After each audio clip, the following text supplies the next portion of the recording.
बिहार में अब उद्योगों की नई तस्वीर उभरती नजर आ रही है। राज्य सरकार लगातार निवेश और रोजगार को बढ़ावा देने के लिए बड़े फैसले ले रही है।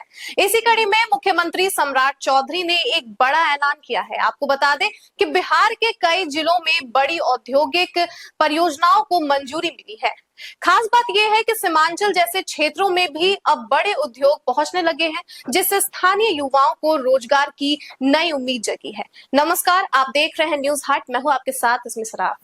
बिहार में औद्योगिक विकास को नई रफ्तार मिली है। मुख्यमंत्री सम्राट चौधरी ने बताया कि राज्य निवेश प्रोत्साहन बोर्ड यानी कि SIPB की 67वीं बैठक में कई बड़े फैसले लिए गए हैं। इस बैठक में मुजफ्फरपुर और किशनगंज में सीमेंट फैक्ट्रियों को मंजूरी दी गई है। इन दोनों जगहों पर डालमिया और अंबुजा जैसी बड़ी कंपनियां अपनी यूनिट स्थापित करेंगी।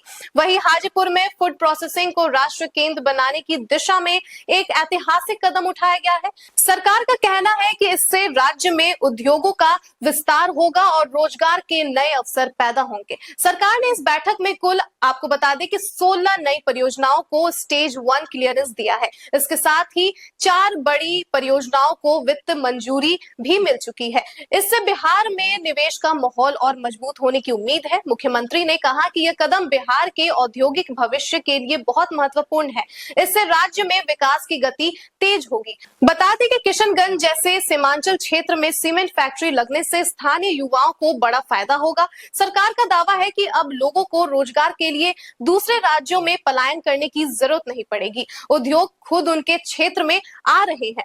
मुख्यमंत्री सम्राट चौधरी ने सोशल मीडिया प्लेटफॉर्म पर लिखा है कि बिहार में औद्योगिक निवेश का नया अध्याय शुरू हो चुका है। उन्होंने कहा कि विकसित बिहार और समृद्ध बिहार का सपना अब तेजी से पूरा हो रहा है। सीमांचल के युवाओं को अब रोजगार के लिए घर छोड़ने की जरूरत नहीं है। उद्योग खुद उनके द्वार तक आ रहे हैं। इससे पहले भी हम आपको बता दें कि मुख्यमंत्री सम्राट चौधरी पटना के गर्दनीबाग ठाकुरबाड़ी स्थित श्री श्री वासंती दुर्गा मंदिर भी पहुंचे।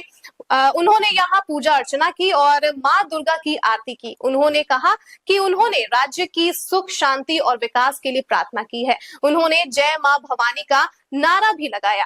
तो कुल मिलाकर देखा जाए तो बिहार अब सिर्फ कृषि आधारित राज्य की छवि से आगे बढ़कर औद्योगिक पहचान बनाने की दिशा में तेजी से कदम बढ़ा रहा है। सीमांचल से लेकर वैशाली तक बड़े निवेश और नई फैक्ट्रियों की मंजूरी यह संकेत दे रही है कि राज्य में उद्योगों के लिए माहौल लगातार मजबूत हो रहा है। अगर ये परियोजनाएं तय समय पर जमीन पर उतरती हैं तो न सिर्फ हजारों युवाओं को रोजगार मिलेगा, बल्कि पलायन जैसी बड़ी समस्या पर भी रोक लग सकती है। अब लोगों की नजरें इस बात पर टिकी है कि सरकार इन योजनाओं को कितनी तेजी और प्रभावी तरीके से लागू कर पाती है। खैर, आगे क्या कुछ अपडेट्स रहते हैं वो हम आप तक पहुंचाएंगे। फिलहाल के लिए दीजिएगा इजाजत। आप देखते रहिए न्यूज हट। धन्यवाद।